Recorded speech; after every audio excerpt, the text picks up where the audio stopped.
Tanto. ¿Listo, profe? ¿Ya? Sí, es que me dice que se está grabando, pero no se está grabando. Usted ya, sí, ahora sí. Perdón. Lo que le decía, cada uno tiene sus recursos. Yo, pues a lo mejor tengo algo de conocimiento en materia de derecho y eso es lo que me está apoyando, por ejemplo, para estar trabajando con ustedes. Lo que sé de derecho administrativo es como los bienes o los recursos con los que cuento para que al final, en la quincena, pues me den una cantidad de dinero. Esa situación bueno, eso es por el conocimiento del que tengo de derecho administrativo, pero a lo mejor pues también soy albañil o soy plomero, bueno, le hago todo eso en casa, y que no me pagan, pero tengo otras actividades que gracias a esos conocimientos que tengo, pues logro obtener esos recursos. También puede ser de que a lo mejor ustedes o alguien en particular sepa fabricar algo, utilice lo que son las artesanías, el que sepan maniobrar algo, tengan unos conocimientos mecánicos o bien de otro tipo. El caso es de que esos conocimientos o esa elaboración de ciertos bienes son son los recursos con los que contamos y con esos vamos a hacer esa interacción con otras personas para hacer el intercambio de recursos. Yo ideas y ustedes, bueno, ustedes no conmigo, pero por ejemplo con la universidad, pagan un servicio y la universidad lo que tiene que hacer es entregarles ese servicio, que es el de que nosotros como maestros les enseñemos y que al final de los cuatrimestres pues pues logren su título, que es su objetivo final. Entonces, esa interrelación es lo que forma lo que son las actividades económicas. Y obviamente al momento de hacer este tipo de actividades, pues va a haber un orden de satisfacción de nuestras necesidades. Yo cumplo con presentarles o demostrarles mis ideas o lo que implica mis conocimientos al respecto de derecho administrativo, y ustedes al momento de asumir estas ideas o de aprender, eh, vamos, van a tener también herramientas para que posteriormente las utilicen en su vida diaria. Asimismo, la ciencia de las finanzas es la disciplina que estudia las actividades económicas del Estado, originada por la escasez de recursos con respecto a los fines o necesidades públicas y para cuya satisfacción se requiere hacer gastos públicos. Así como les decía yo con las actividades de cada uno de nosotros como individuos, pues también lo hacemos a nivel social, es decir, a nivel de México o de la sociedad mexicana, pues a partir de una constitución en donde nos da también orden, nos va señalando qué recursos tenemos o qué posibilidades tenemos de utilizar nuestros recursos, ya lo vimos, artículo 27, con qué servicios tenemos, artículos, bueno, desde los 40 hasta, 100, hasta los 90, que implican todos los tres poderes.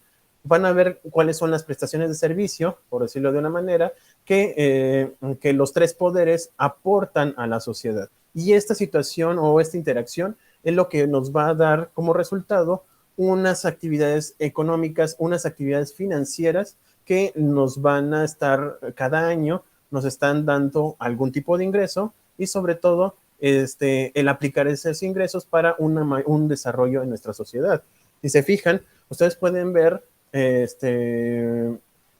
a principios del siglo pasado con respecto a lo que tenemos en el año 2020.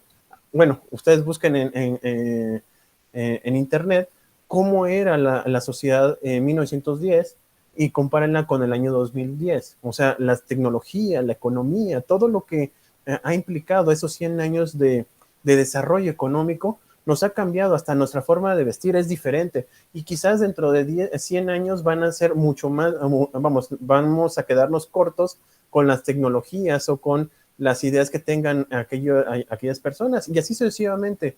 Todo esto va relacionado con estas actividades económicas, cómo va evolucionando y sobre todo cómo nos da, cómo mejora nuestra sociedad o nos perjudica. Hay algunas sociedades en donde pues han regresado pues no digo a sus orígenes, pero sí han disminuido en cuanto a sus tecnologías porque no hacen una correcta organización de actividades económicas del Estado.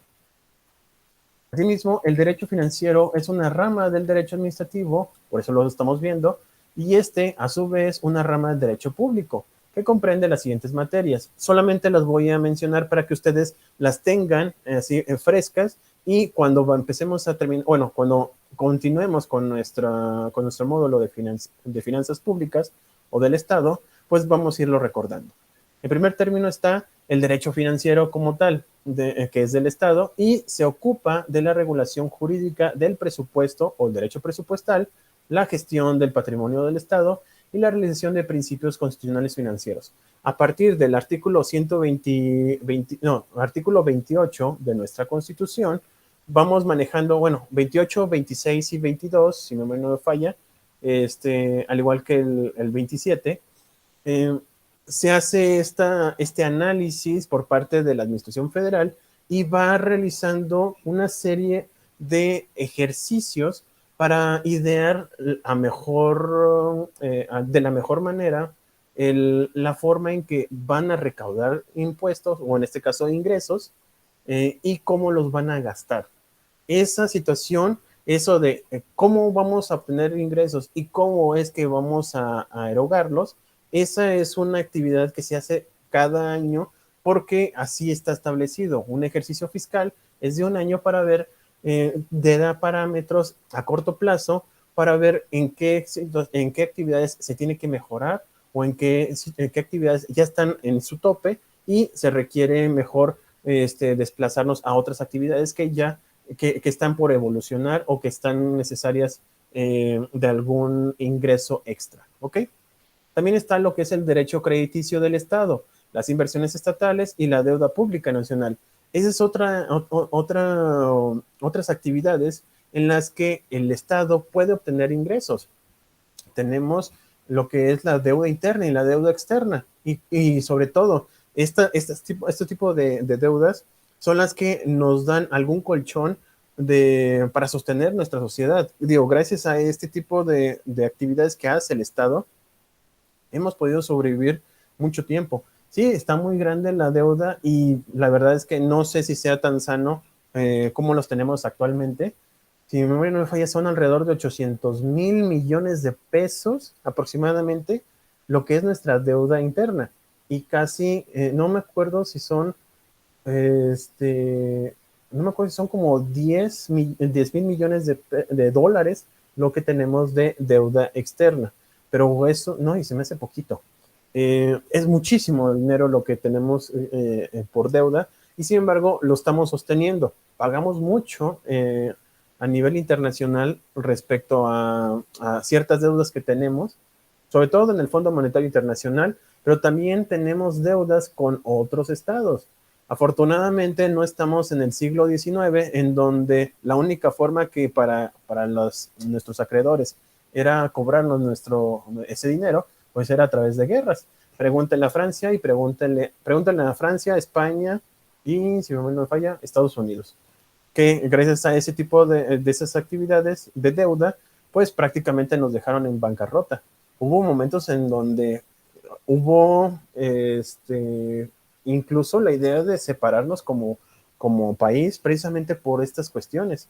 No fue sino hasta, bueno, entre Benito Juárez y Porfirio Díaz, cuando logramos una estabilidad bastante interesante, o más bien bastante fuerte, para que siguiéramos como país. Y luego, posteriormente, de nuestra segunda revolución, bueno, la Revolución Mexicana, es que aunque sea independencia, sigue siendo es una revolución, pero después de la Revolución Mexicana, no fue sino hasta cuando se hace ya una consumación por parte de Lázaro Cárdenas, en donde ya hay una estabilidad en el país para ir avanzando. Y estas situaciones, repito, es a través de los créditos que ha tenido el Estado y sobre todo de las inversiones que tenemos, ya sea por nuestra parte, por la sociedad mexicana y también por cuestiones de deuda. La deuda interna, que es la deuda pública nacional. También está lo que es la contabilidad del Estado, y esa la va a manejar, obviamente, la Secretaría de Hacienda y Crédito Público, pero también hay una vigilancia.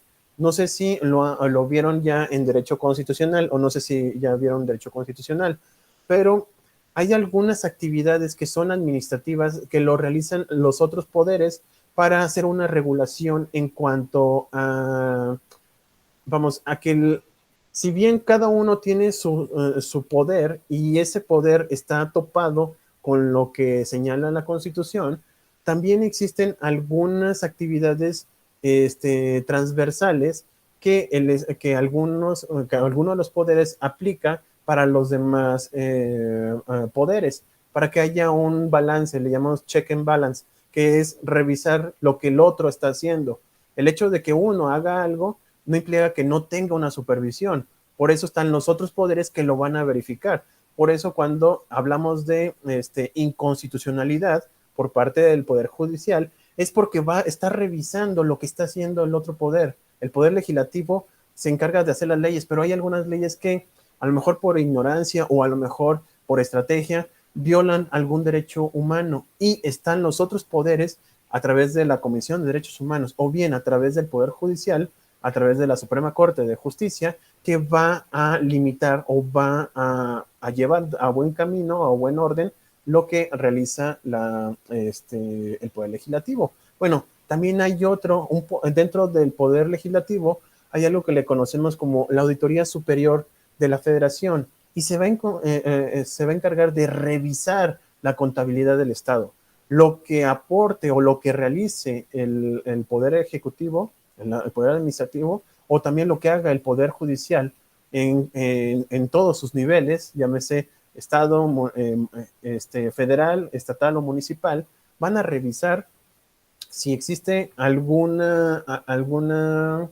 una especie de algo que se pueda observar, o bien si hay algunos números que no chequen, la contabilidad a través de la Auditoría Superior va a revisarlos, o a nivel estatal, cuando los recursos sean estatales, va a hacerlo la Contraloría Interna del Estado, lo que implica que tenemos que revisar cómo es que estamos trabajando con el dinero del pueblo. No es nada más, les damos dinero a los poderes y ellos que hagan lo que sea. No, no es así en la situación. Si dice uno de los poderes que va a gastar 1,000,000,000 de pesos, esos 1,000,000,000 de pesos los tiene que gastar conforme a ciertas reglas y las tiene que cumplir. Si no, en este caso, las auditorías o las contralorías van a ejercer sus facultades para observar y sancionar en su debido tiempo o en su momento aquellas acciones que sean contrarias a la ley. Y esto va a permitir la disminución de la corrupción.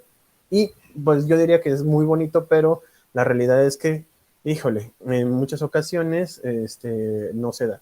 Pregúntale en su momento a la auditoría donde auditaron lo que era el aeropuerto actual, la de Felipe Ángeles, y lo único que hicieron fue pues destituir a las personas que habían hecho esas observaciones. Entonces, híjole, la idea está muy padre y sigue siendo una idea muy, muy buena, pero hay que sopesarlo, y sobre todo hay que haya una vigilancia un poquito mejor por parte de los otros poderes respecto a sus actividades, y sobre todo que se cumpla con la norma. Y en otras cosas también está dentro del derecho financiero lo que es el derecho penal financiero. Recuerden que nosotros como servidores públicos, bueno, en general los servidores públicos pueden cometer algún tipo de ilícito, y sobre todo si está tipificado ya sea por la ley o por los códigos penales o los de materia penal, pues tienen que ser sancionados. Y esa es una forma también de regresarle, va a sonar interesante esto, regresarle al pueblo lo robado. Hasta suena hasta como una institución hace poquito creada, ¿verdad? Entonces, esta situación de que, vamos, si hubo un desfalco a la hacienda de la administración federal, pues lo más probable es de que esos millones que ya no los tenían contemplados regresen a las arcas de la administración federal para que sean utilizadas a lo que era debido. Es decir, entregarlo para que haya un desarrollo en la sociedad. Y esto se hace a través del derecho penal financiero. El objetivo de este tipo de acciones, es decir, de tipificar algunas conductas de los servidores públicos, es regresar el dinero que en su momento se llevaron estas personas. También el derecho financiero y sus especialidades divididas en el derecho tributario, que estudia la obtención de recursos. Fíjense, existe un derecho encargado de esta relación entre Estado y particulares respecto a los ingresos y sobre todo a cuánto es lo que se le tiene que pues reajustar o restar a las personas para que se le paguen al gobierno para que realice sus actividades. Que estudia los recursos por vía de derecho público y sus correspondientes leyes. Acuérdense que tenemos, bueno, existe como un compendio y son tanto códigos como leyes que señalan las contribuciones, tanto especiales, tanto de utilidad o valor agregado, en fin, existen una serie de impuestos que se han, valga la redundancia, impuesto a la sociedad precisamente para obtener recursos. Y el derecho fiscal, que estudia los impuestos y se encuentra constituido de normas jurídicas que regulan la determinación y recaudación de los impuestos y los demás medios económicos que necesita el Estado fisco para la satisfacción de necesidades públicas. Recuerden que no solamente existen impuestos, sino que también están contribuciones de mejoras, algunos bonos, algunos derechos que el Estado obtiene, bueno, de esas actividades obtiene algún ingreso y lo va a agregar las arcas para posteriormente hacer la distribución debida. También está el derecho financiero internacional, público y privado. Recuerden que también tenemos impuestos en materia de exportaciones o importaciones. Cuando se hace esto, pues también obtiene algún tipo de ingreso el Estado respecto de esas actividades. O, por ejemplo, si no queremos que se vaya algún tipo de bien, pues se le aumenta una cantidad de dinero para que ese bien se quede. Y en ocasiones, todo esto, bueno, no en ocasiones, sino todo esto es de mucha valía por parte del Estado porque también de aquí obtiene ingresos para sus actividades ordinarias. Y ni se diga en materia privada, cuando se tratan de contratos. Lo que hace Pemex en la compraventa de petróleo, pues es una actividad técnicamente privada, aunque lo maneje esta empresa gubernamental. Bueno, hasta actualmente sigue siendo empresa gubernamental. Quién sabe, bueno, no sé si ya con la reforma energética ya la cambiemos a lo que se conoce como un organismo descentralizado. También el control sobre la actividad financiera general, como seguros, fianzas, etcétera.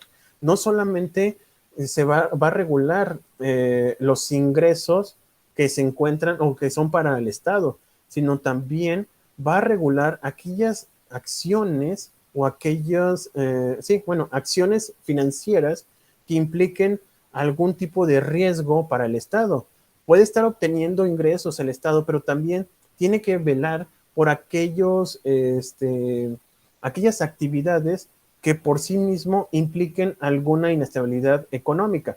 No me imagino que en algún momento todos los bancos cierren o bien que dejen de pagar las cuentas, no sé, o sea, alguien que quiera retirar algo de su cuenta y no se le entregue el dinero. Imagínense que todos los bancos en un día determinado o en un momento dado no sigan haciendo las actividades.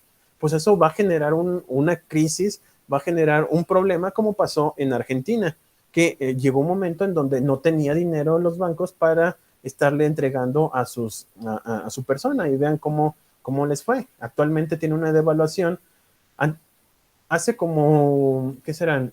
7 años, el peso mexicano respecto al argentino era, por cada peso argentino, eran 2 pesos mexicanos. Llegó a estar hasta 4.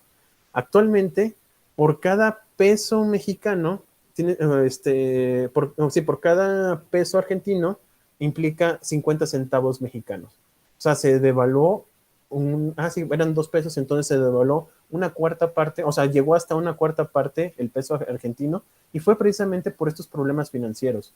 También cabe destacar de que esto tiene que ser una estrategia del Estado. Y si no sabe o no logra obtener, vamos, hacer bien las estrategias o hacer bien estas actividades, luego empieza a haber problemas como lo que pasó. Nosotros en 1994, con el error de diciembre, nos implicó un aumento espantoso del dólar respecto al peso mexicano. Eran 3 pesos y llegaron a estar en su momento hasta 7, 8 pesos. Y las personas que tenían deudas en dólares, híjole, pues ni les cuento. Bueno, posteriormente hablamos, ¿hasta aquí alguna duda? ¿Todo bien?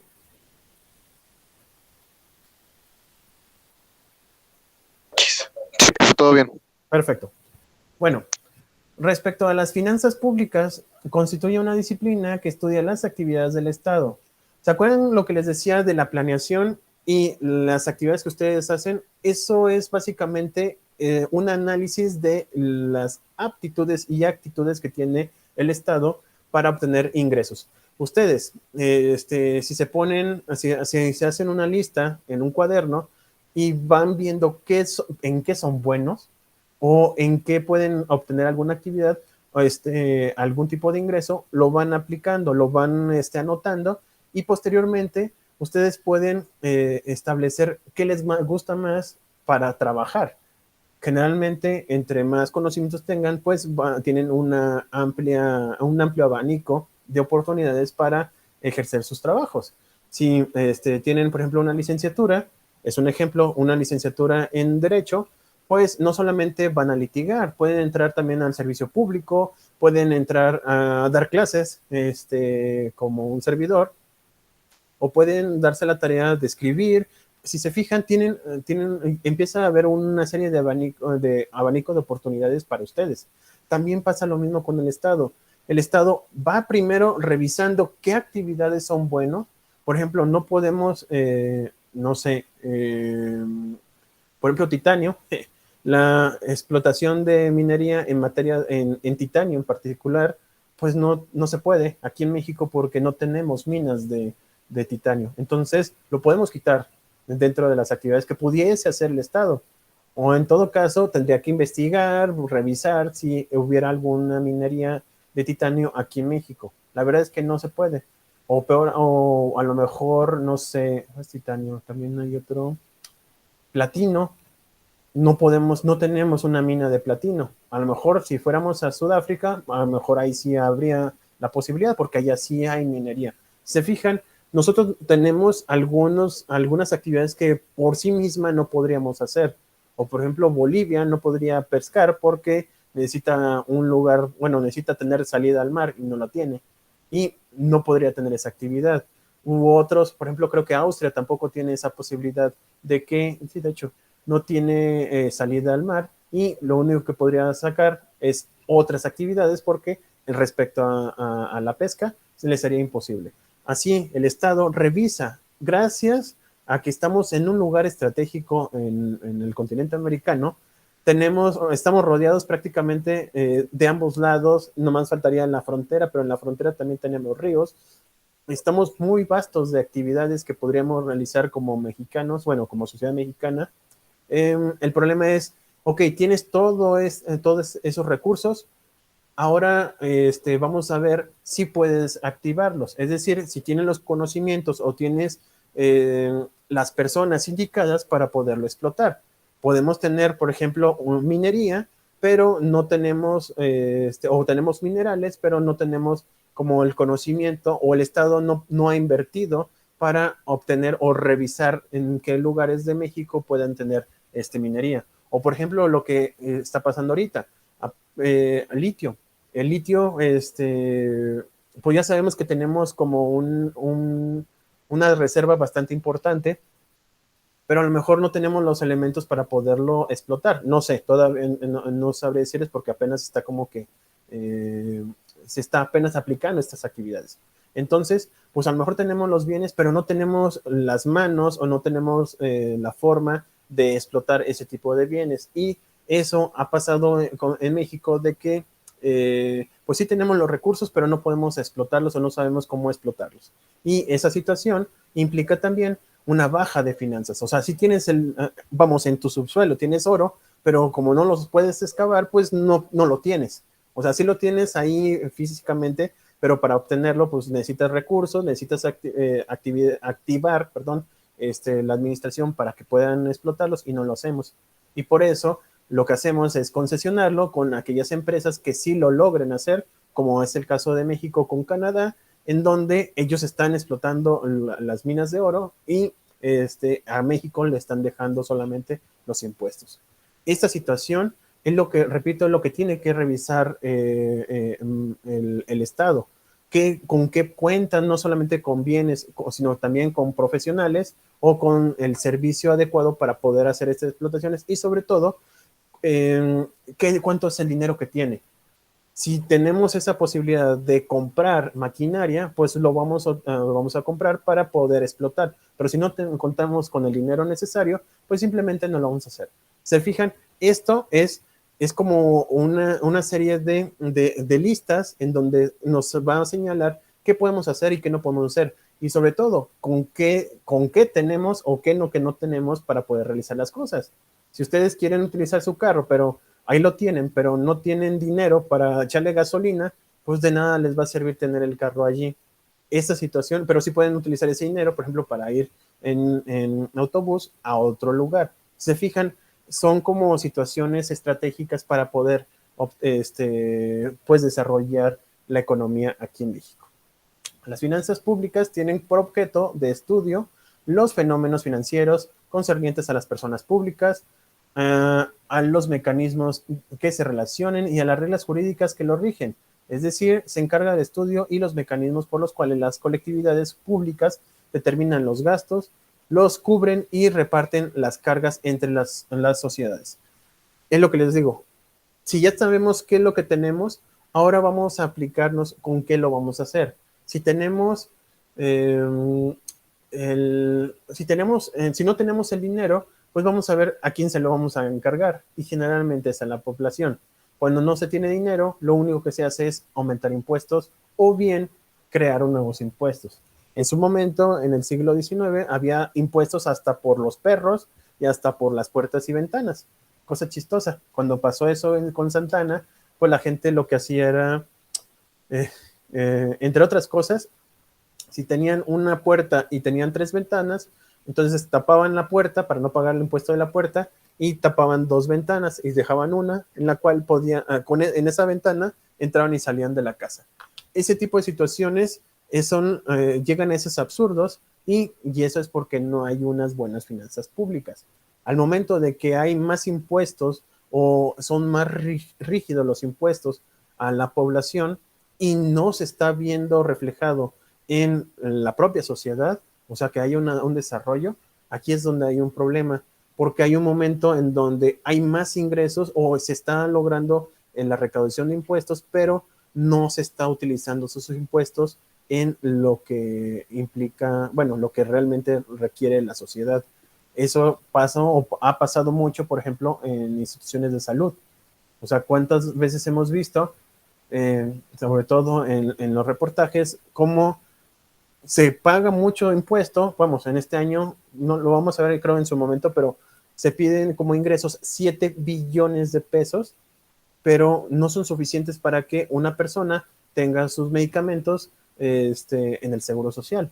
O bien, para que lo operen, va a tener que pasar un año o un año y medio para que le operen la rodilla. Hecho, cierto, me consta que pasó. La noción clásica de las finanzas públicas se ha venido formando en el cuadro del Estado liberal y neoliberal. Lo que les comentaba también respecto a en qué se va a gastar. Si tenemos el dinero, ¿a dónde lo vamos a meter? A invertirlo en algún bien en particular o en una empresa o en una actividad en particular, como ha pasado en años anteriores, que era en el turismo. Si nos enfocamos al turismo, vamos a invertirle al turismo. Y eso fue lo que hizo que aumentaran las zonas turísticas, sobre todo en Cancún, o acá en Puerto Vallarta, o acá en Los Cabos, que son los 3 puntos más importantes de turismo en México respecto y de manera internacional.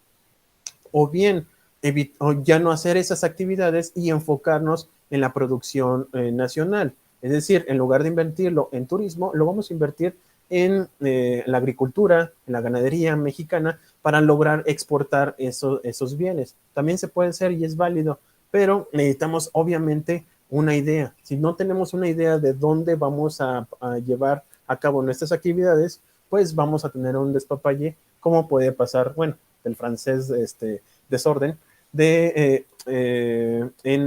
¿cómo se llama? En nuestras actividades como administración federal o estatal o municipal.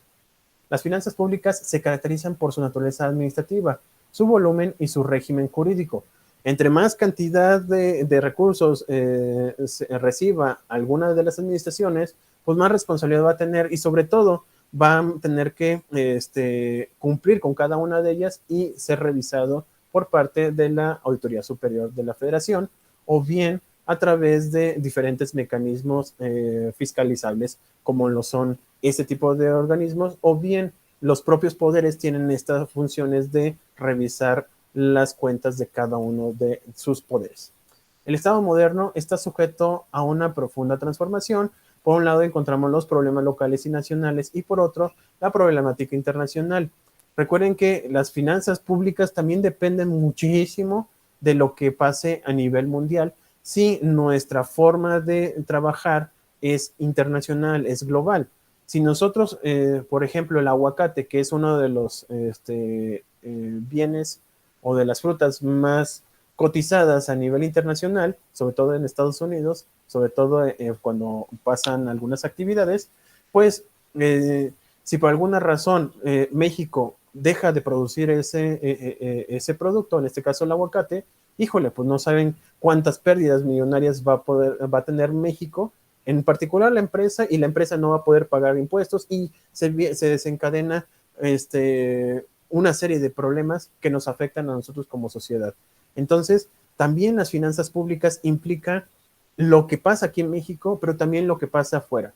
Así, actualmente, en materia de energía, en lo particular en las gasolinas, pues ha habido un problema muy grande de desabasto en algunos lugares, como fue en Inglaterra. Actualmente en España está aumentando muchísimo la cantidad bueno, el precio de la gasolina, y es porque existe un desabasto en esos lugares.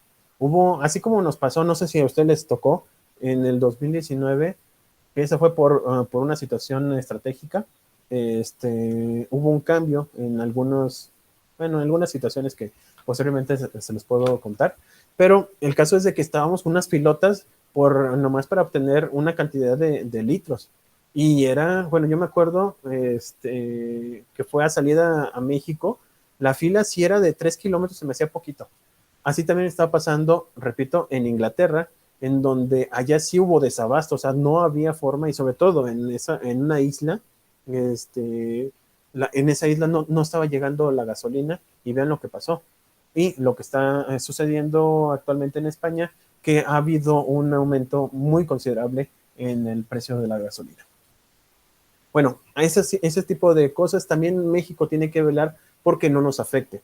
Y para ello tiene que prever, por ejemplo, que la gasolina o el barril de la gasolina, del petróleo, esté en una cierta cantidad de dinero, porque bajando esa cantidad de dinero, nuestro presupuesto o la proyección de ese presupuesto va a ir a la baja. Nosotros actualmente tenemos, por ejemplo, para el ejercicio fiscal 2022, tenemos presupuestado aproximadamente cada barril en 52 dólares por barril. Y así es como los vamos a estar vendiendo. Si sobrepasa, es decir, si van arriba de 55, 60 dólares por barril, pues nos va a ir muy bien. Pero si va a la baja, la estrategia original de proyectar cuánto vamos a obtener de ingresos, pues va a tener que disminuir. Y eso también implica que se va a tener que reducir el pago a los demás estados o a lo mejor en cada uno de las sociedades. Ha pasado, por ejemplo, el año pasado disminuyó muchísimo lo que el presupuesto para todos los estados y tuvieron los estados que reducir, aumentar en su momento la recaudación, de lo contrario no iban a llegar a estas fechas, bueno, con algo de dinero. También existe lo que son la política fiscal y la política financiera. La política fiscal se explica como un conjunto de medios para mantener el equilibrio económico de un Estado. Recuerden que, bueno, actualmente el Estado, para poder mantener esa cantidad de ingresos que ha estado, pues, necesitando por la construcción de algunos... sí, dígame. Disculpe, ¿me daría permiso de ausentarme? Sí, adelante. Muchas gracias, profesor. Una De disculpa. nada. Nos vemos la próxima semana. Igualmente. Gracias. Ya me perdí. Estaba dando el ejemplo de... Ya. Vamos, empieza a haber algún conflicto de recaudación fiscal de impuestos, y lo que va a hacer el Estado es aplicar una política fiscal. Es decir, como necesitamos más dinero, pues vamos a aumentar los impuestos. Esa es una política fiscal. Es estrategia y es para poder solventar ciertas situaciones. Por ejemplo, si por alguna razón llegasen los barriles de petróleo a disminuir en su precio, eso va a implicar de que los estados tengan que devolver cierta cantidad de dinero a la federación para poderse mantener. Y esa es otra política fiscal. Generalmente son ciertas actividades que son ordenadas por el Estado para solventar algún tipo de situación. Eso es bueno, lo podríamos llamar a la mala, pero también existen políticas fiscales, por decirlo así, a la buena. Puede ser de que disminuyan los impuestos porque logramos una buena recaudación de impuestos. Es un ejemplo. O bien la devolución de algunos impuestos porque, vamos, ya no se necesitaron. También va para allá esa situación. O sea, no es solamente recaudar. Si por alguna razón el Estado tuviera la oportunidad de devolver dinero, lo tendría que hacer. Así pasa en algunos estados. O bien, si ustedes pagan de más de algún impuesto, por ejemplo, el ISR, hay una política de devolución de impuestos. Obviamente que esa política implica un procedimiento que, si no tienes conocimiento al respecto, simple y sencillamente pues nunca te va a llegar.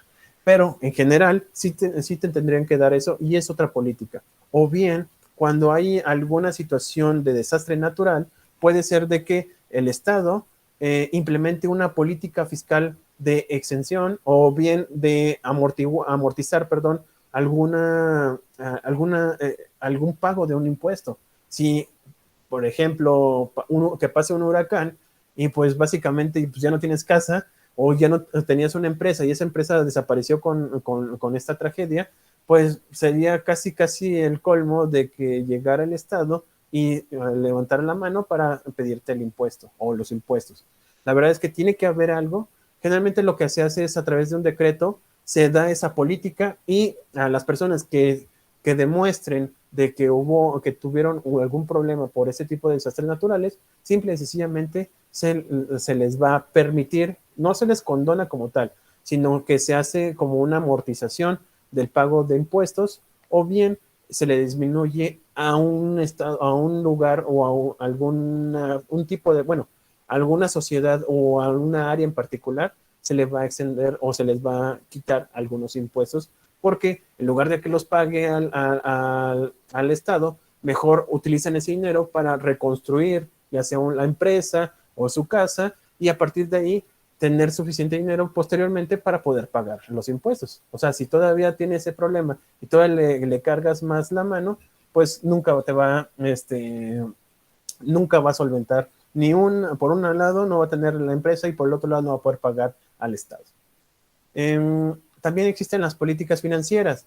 Se explica cómo las medidas de un gobierno que adopta para regular sus ingresos, sus egresos, los problemas generales de crédito, los precios, las implicaciones de la circulación monetaria. Se trata de una política de coordinación y estímulo, la política fiscal y la federal de los estados, municipios y demás entidades públicas y privadas. Este es más grande. Aparte, dentro de las políticas financieras van a encontrar las políticas fiscales, pero las políticas financieras van más allá, ven al Estado desde una perspectiva muy en alto y va revisando qué problemas está pasando con algunas entidades, algunas actividades, y va aplicando ciertas acciones al respecto. Si existe mayor circulante, por ejemplo, de monedas, pues lo que va a implicar o lo que va a pasar es de que va a aumentar la inflación. ¿Por qué? Porque entre más dinero estén circulando y menos bienes estén aportando, se estén ofertando, pues va a tener que aumentar el precio de cada uno de los bienes para mantener ese tipo de circulación monetaria. Entonces lo que se hace es retirar dinero. Y es lo que hace el Banco Mundial, el Banco de México. Cuando ve que hay un circulante mayor a lo que es debido, va quitando. Entonces va recortando las monedas, va quitando billetes y lo va estabilizando para que no haya más monedas o más billetes en circulación. O bien, respecto al pago de créditos, a lo mejor México tiene una deuda, como les decía, de más de 800,000 millones de pesos. Entonces, alguna política financiera es de que durante 8 años se va a pagar aproximadamente los 100,000 millones de pesos más los intereses para que en ese lapso logre pagarlo completo. Quizás así pasó aquí en Aguascalientes con el propio municipio de Aguascalientes. Llegó un momento en donde la política financiera implicó ya no tener más deuda y eso fue lo que se obtuvo. Bueno, vamos a hablar sobre el presupuesto y con esto yo creo que estaríamos terminando. ¿Qué les parece? Bueno, ¿hasta aquí alguna duda? Todo bien, profe, adelante. Perfecto. Bueno, el presupuesto, a ver, espérame. Bueno, nomás estos dos y ya, les prometo, nomás estos dos y ya terminamos. El presupuesto. Adelante, profe. Gracias. Pues todo, bueno, a mí me encanta mucho lo que es la etimología porque gracias al origen de las palabras podemos comprender muchísimas cosas. El problema del lenguaje mexicano, bueno, el lenguaje español, que corresponde al de México, pues es que tiene muchísimas fuentes, desde lo griego, romano, francés, italiano, latín, obviamente, y por otro lado tenemos nuestra lenguaje prehispánica, o sea, la población indígena nos dejaron ciertas palabras como apapachar, digo, como dato curioso. Entonces, todas esas palabras, vamos, nos dan una connotación de una actividad y gracias a eso podemos entender ciertas cosas. Por ejemplo, la palabra presupuesto se compone de dos raíces latinas. El pre, que significa antes, bueno, es un prefijo, obviamente, o suponer, y el verbo, bueno, y suponer, que es el hacer, el supuesto o el hecho que corresponde a cierta actividad. Entonces, formándolo, significa un pre y un hecho. Entonces, estamos hablando al final de antes del hecho. Vamos a presuponer, implica que antes de que suceda algo, vamos a analizarlo. Cuando ustedes presuponen, es porque ya saben o pretenden saber de que va a pasar algo o ya está pasando algo que o que está sucediendo alguna circunstancia, algún hecho o alguna actividad. Por ejemplo, son las 7:31 y lo más probable es de que ahorita se esté jugando, estoy presuponiendo de que ahorita se está jugando los playoffs de la liga, la liga de béisbol de Estados Unidos. O bien, hoy es jueves, estoy presuponiendo que hoy estamos, que ahorita está jugándose la Liga MX, porque generalmente a estas horas se está jugando. Estoy presuponiendo o estoy suponiendo de que va a pasar algo. Así también, el presupuesto implica planear. Antes de que pase, yo estoy ya planeando qué es lo que va a pasar y y cómo es que voy a solucionar ese problema. Si ustedes tienen que pagar 5,000 pesos, ustedes tienen que presuponer que antes de la fecha fatal, pues ustedes tengan el dinero para poderlo pagar. Eso es lo que se hace y ese es el origen de esa palabra.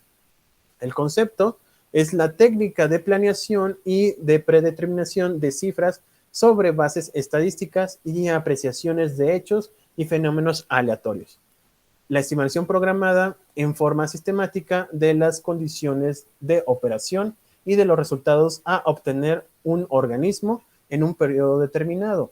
Si ustedes o bien el Estado quiere obtener suficientes ingresos para poder solventar las actividades de todo un año, tiene que presuponer cuánto es lo que va a gastar y qué es lo que va a hacer. De lo contrario, no va a tener ni el dinero para gastar, ni mucho menos va a realizar las actividades que debe de hacer. Por eso se tiene que presuponer. No sé si quede claro al respecto, pero sí es una...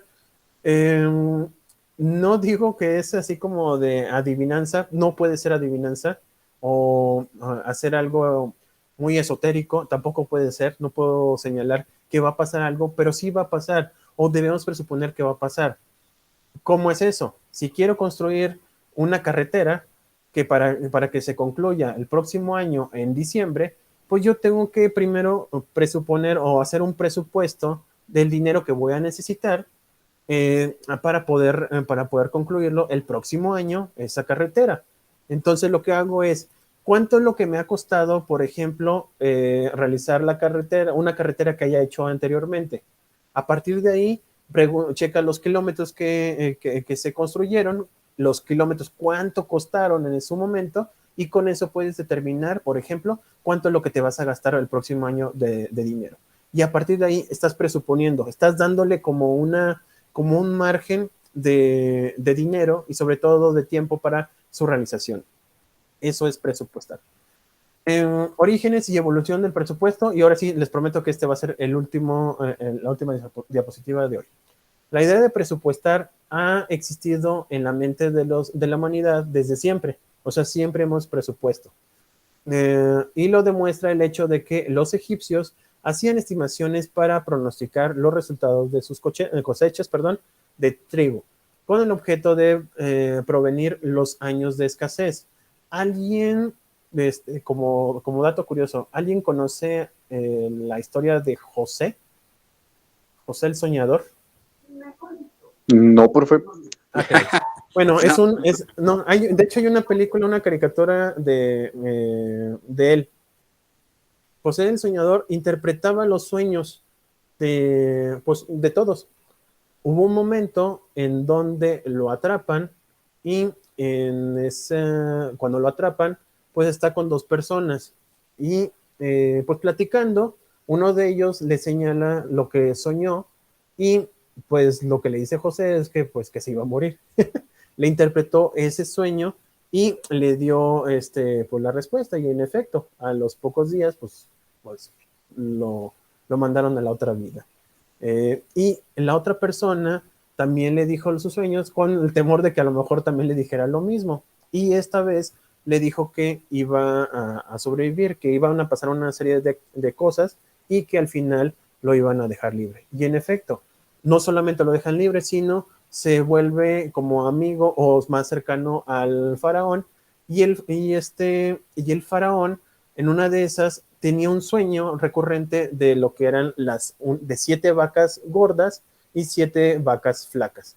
En este caso, el que salvó, o bien el que le dijo a José que iba a pasar esto, pues le sugiere al faraón que pues que lo consulte. Ya me acordé, José le hace una trampa a sus hermanos, era el menor de sus hermanos, y por una situación lo meten en la cárcel. Pues resulta de ser de que el faraón le explica a José de esto de las 7 vacas gordas y 7 vacas flacas. Y lo que le dio a entender en su momento José es de que iba a tener 7 años de abundancia y 7 años de escasez. A partir de esa situación y con la confianza que le tuvo en su momento el faraón, pues lograron en esos 7 años presupuestar lo que iba a pasar en los próximos 7 años. Por eso es esta relatoria. Y no lo estoy señalando yo, lo está señalando el autor del libro que es base de nuestra materia. Y también, pues es algo que es muy común. Yo lo conocía precisamente por la Biblia, y en este caso, lo que se hizo o lo que lograron organizar los egipcios es hacer este tipo de presupuestos. A partir de ahí, no sé si a partir de lo que dice la Biblia, pero está demostrado que los egipcios hacían este tipo de planaciones, presupuestaban, porque en lugares en donde se encontraban en el terreno que era desierto, nomás lo bueno que tenían era el río. No sé si se han fijado, pero la mayoría de las poblaciones o de las sociedades más importantes en el mundo siempre están a un lado de un río. Y digo, París está el río, no me acuerdo si era Rin, sí, porque el otro es Támesis. En Londres está el Támesis, está aquí, bueno, aquí en México, pues vivíamos sobre un lago, ahí nomás, y obviamente los egipcios a un lado del río Nilo. Todo esto, pues obviamente estos, como vivían en un desierto, pues necesitaban presupuestar, o sea, decir, planear de que en algún momento determinado de los próximos años no iban a tener alimento. Entonces, tienen que estar almacenando y también tienen que saber cómo es que lo van a almacenar. Y por otro lado, que los romanos estimaban las posibilidades de pago de los pueblos conquistados. O sea, cuando iban a conquistar los romanos, no solamente era conquistarlos en terreno, sino también qué posibilidades había de que lo que conquistaran les retribuyera económicamente. Por eso estaban los famosos legionarios. Los legionarios eran gente que era prácticamente mercenaria, que estaba a disposición del emperador para atacar a estos pueblos. Pero cuando lo hacían, no era nada más por hacerlo, sino que solamente atacaban aquellos lugares que les redituara económicamente. Entonces presupuestaban cuánto era lo que iban a gastar, es decir, en armas, en municiones, o bueno, en municiones y también en personas, porque les pagaban, cuánto era lo que iban a gastar y cuánto era lo que iban a recuperar. Entonces también, hasta suena raro, pero eso es lo que hacían en su momento también los romanos. Bueno, hasta aquí, ¿alguna duda, algún comentario respecto a la clase? Sí, pero fue un pequeño comentario. Dígame. Bueno, esta parte de lo que es el Estado y en cuanto a cómo gastar sus recursos con esto último que nos dijo, me parece que sí es muy, muy importante el tema presupuestal, o sea, la actividad netamente financiera del Estado y la forma en cómo obtiene los recursos. Y eso que dice, profe, de que las poblaciones que se acentúan cerca de aguas son más prósperas, pues sí es cierto, porque también ya había leído un poco de esos. E incluso eso, tomando como ese antecedente, si ya lo ponemos ahorita contemporáneo, aunque ha cambiado la perspectiva, pero sin embargo, los fines, que es dar la planeación de los recursos y en qué se van a gastar, pues siguen encaminados a un bienestar común, que bueno, eso ya a lo mejor es un poquito no de otra materia, no tanto de lo que es el derecho administrativo, pero sin embargo sí lleva algo sobre eso. Ok. Solo eso, pero...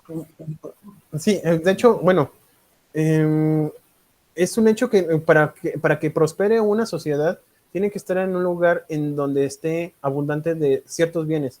Afortunadamente, repito, aquí en México tenemos mucho terreno que es árido, pero de esos lugares pues siempre obtienen algo. Nosotros, no por nada nos quitaron en su momento gran parte de nuestro país y solamente una parte en particular, porque ese era para ellos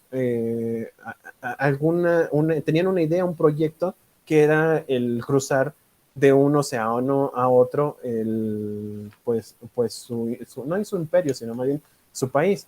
Aquí en México, afortunadamente, la gran mayoría de los bienes que supuestamente nos quitaron, también lo tenemos en estos casi 2 millones de kilómetros cuadrados.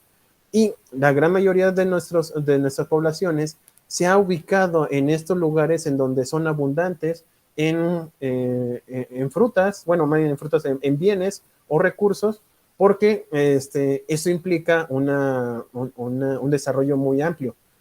Por ejemplo, en Monclova,